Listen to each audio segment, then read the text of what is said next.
Feed me chicken.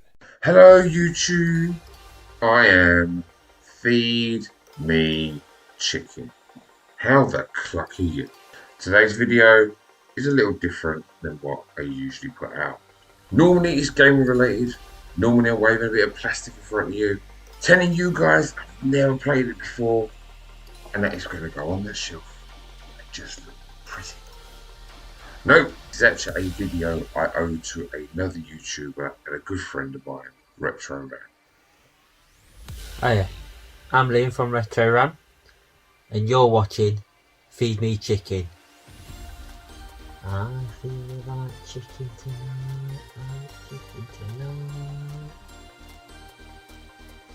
A while back, we were having a conversation about toys that instill us with a bit of nostalgia. Why don't we take you down nostalgia lane and show you what is nostalgic for me? Growing up in the 90s, so many classic and iconic toys came and went. Sticker albums that I was obsessed with. They all used to be 25p a pack. Open them up, excitable ones you could stick in your sticker album. Take them to school in their wads. For a shiny, you would swap 2 standard stickers and you would go on your aim of completing that sticker album. And it was something you went to school and you spoke about. What stickers have you got for trade? What ones do you need?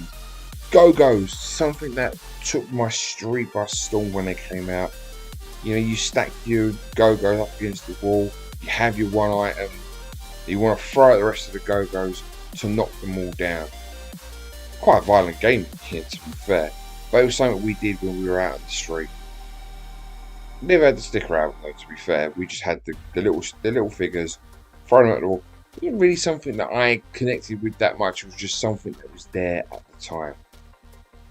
Here, once again, got monsters in my pocket. Again, I had monsters in my pocket, and it would be something I would love to go for again. It's like a rabbit hole, you know, that you just don't want to go down. And again, a classic here.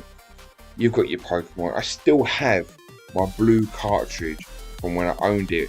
And there was a reason I ended up having a lead that connected one Game Boy to another. I had blue. There are others in my street who may have had the red. I even ended up going to the Millennium Dome. They had a download for Mewtwo.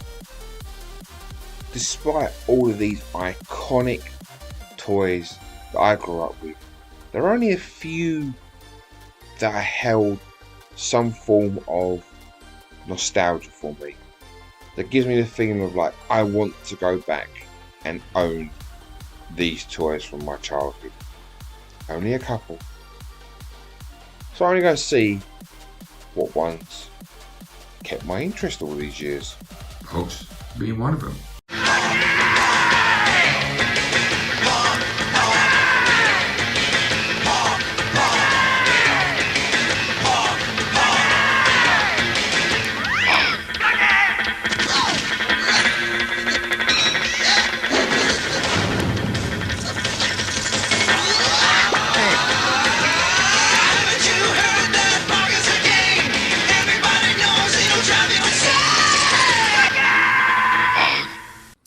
Now, I never actually owned the official game board to play it on, but when I went to a boot sale, ironically not too long after speaking to Retro Ram, found this at the boot sale.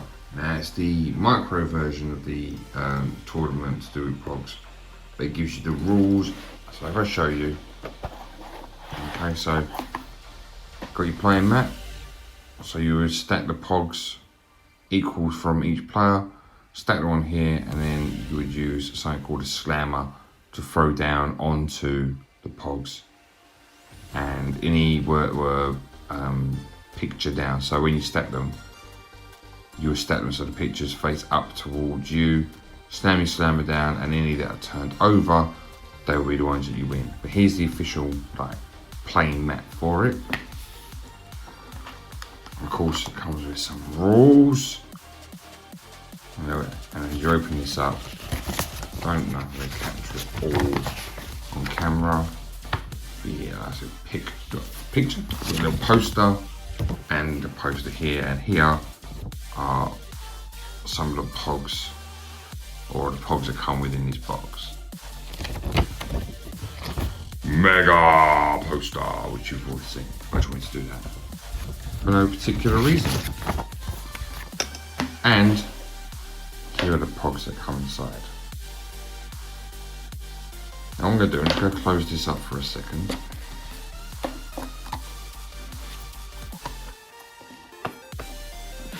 And move on to showing you the fact that when the pogs came out, there were many, many, many different brands of pogs.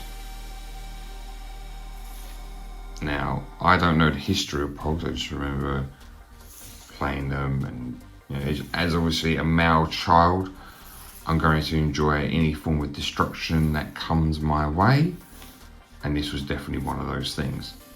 So what I don't know is whether like pogs started off as like maybe the first series of this, which could possibly be that one, and then when it caught on, all these other brands then said, right, I want a bit of that money, let's go for it. So this is just a few of the ones that I have. You had Tazos, which came in the Walker's Crisp packets. As you can see, there's What's It's here, and there were probably many, many others, more than I know. All as good as I remember the Chopper Chop ones. So the Chopper Chops themselves, they had their own line, but it came with pots that you could hold your pogs in, such as these ones. Now this was sent to me by Retro Realm after our conversation, which was very generous of him. But yeah, you would hold all your pogs in a holder such as this. The Chopper Chop ones looked like this, but it had like basically looked like a lollipop top on the end, and they were the ones that I had, and I remember that quite fondly. But yeah, these are pretty cool. And I say they hold your pogs. But I think the thing that made them take off originally is there's only a handful of the pogs that I've got, but I think these help illustrate why I think pogs took off the way it did, and that's simply just the artwork. I mean, these things, they're not much bigger than 50p a piece, really, and yet all the detail that you've got in these pogs,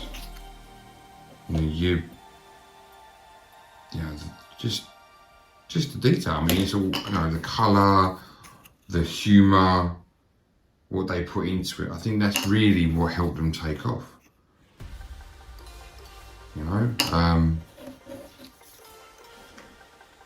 So I'm not really, I didn't really go out to collect them as in like, I need this series or I need that series. So really, I actually don't know if there is a valuable series, if there's one you should be collecting for, but really, if you remember pogs, now that I'm an adult, for me it's not so much about playing the game of pogs, it's actually, let's have a look at all this artwork. I mean,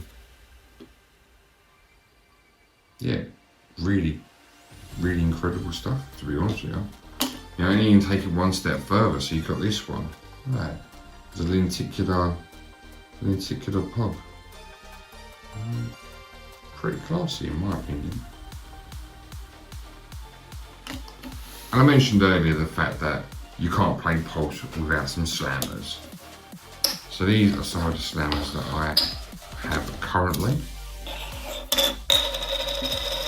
And if this is something that ends up taking your interest and you go, well, that might be something I want to collect. I mean, they're fairly cheap on eBay, to be honest with you. I think the one I bought off eBay, no more than 3 or 4 quid posted. I say Retro Realm kindly sent me that pog tube of pogs. It's quite easy. I mean, I don't know, like I say, I don't know if there's any series that is particularly valuable. For me, I'm collecting memories. I'm not collecting for a particular series, and nothing really holds my grass as a series. It's just simply, I remember having these back when I was younger, and wow, wouldn't it be cool to own again. This one, I did used to have this one. What is, I'll show you in a minute. That's a double anyway. So let's just take these two. Okay. So the slammers, as you can see, come in different shapes and sizes. What's unique about, to me anyway, so this one is really flat, okay? And the idea would be, you hold your fingers there, slam it down, and then wherever pogs go, picture down will be yours. But this one here for me is a bit unique. So it's just a pog, it's a little bit thicker. So it's a slammer, a little bit thicker. But here, you've actually got the finger grooves. So you sit your finger in there quite nicely, and then obviously slam it down. See what happens after that. But the creme de la creme of what I currently own, and will probably be creme de la creme until I finish getting some of the pogs that I want, is this one. The Retro Ram Pog. Can't get much better than that. And this was made on the Milk Cap Maker. So you can make your own pogs. Pretty handy, pretty cool, pretty nifty. But that is one of two nostalgic, memory held toys that I needed to get back in my life. So let's move on to the second one, shall we? Under this green sheet contains an item that I had when I was way younger. The thing about this item is that I got it for Christmas. It came from my mum and dad, and I don't ever remember seeing an advert for it. I don't ever remember asking for it. What I do remember is the fact that I played with it a shit ton. Now, what I have under there is not everything that I had when I was younger. I'm pretty sure that there's another box, and you can have like a little tub of items for this particular item. However, looking on eBay, what I think I had when I was younger, certainly some of the vehicles that were in what I was looking at, you're looking at about £100, and I'm like, look, I'm not going to really be playing with these. I just want the memory back. You know, I want to be looking at it going, oh, I still remember that. I now have that sort of feeling. So this one cost me £30, well packaged. Yeah, I'm not too disarmed with the box or anything. Again, it's just a memory. It was never meant to be pristine. There are some pieces that are missing, and there are obviously vehicles, as I just said. I say vehicles, oh dear, so what could it be? But there are vehicles there that I remember from my childhood that I haven't got, and I will look to get them at some point. Anyway, with all that rambling said and done and potentially giving away what's under the cloth, let's show you anyway. And that is Matchbox Collectibles. You think these wheels look pretty hot? Well, you ain't seen nothing yet. Collectibles, the hot stuff, and you mix and match, you man, they're just too much. Collectibles, can't get enough of that mix and match and magic, man, they're just too much. Awesome! Weird, wild, wow! Collectibles, the hot stuff, collectibles, collectibles. Collectibles from Matchbox, sold in different sets. The hot stuff. How many of you have actually heard of Collectibles? Interesting question.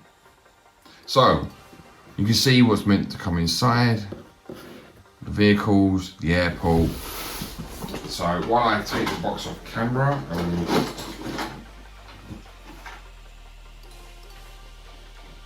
here's an idea of what comes in the box. I've got a few incomplete pieces here, which allows me to demonstrate what you could do with your imagination. Your imagination. But yeah, so there's some of the vehicles that come within this box. Maybe they don't come in this box, maybe they're just thrown in there and passed on and so on and so forth. But anyway, these are some of the vehicles that I do remember having, others that I'm not so familiar with. Ones that I'm missing are the limousine, and there is like a green army kind of limousine tank thing. Really bad description, but they're the ones that I do remember, and at some point I will look to add them to this box of tricks that are here. But let's just show you with some of the incomplete ones that I have. So we have this thing. Now this is where it becomes fun. So all of these vehicles are detachable, and they have these bits that you can reattach them to. So if you have some imagination, so I have pan the camera down. Here I have 4 pieces that don't go to anything. I do have these as well. Again, they're a little, again, if you've got imagination, connect these to these and create different abominations, but I'm not into those abominations for now. But I'll just create this abomination. So we have a front. I'm going to connect that to that, and then I'm going to connect this for no reason to this, and then I'm going to create the end of it. I've created a brand new vehicle. It makes absolutely no logical sense. But there you go. We have a new vehicle, and that was it. You know, you use your imagination, take these vehicles apart, turn them into what abomination you want, and just have a happy time playing. And I'm very happy to have this memory back with me. And that's it. That is the different video, possibly the only one of these videos I'll do. But Retro Ram, in particular, hope you enjoyed it. Until the next video, have a great, whatever time of day or night it is for you. Hope it's a great time that you're having. Laters.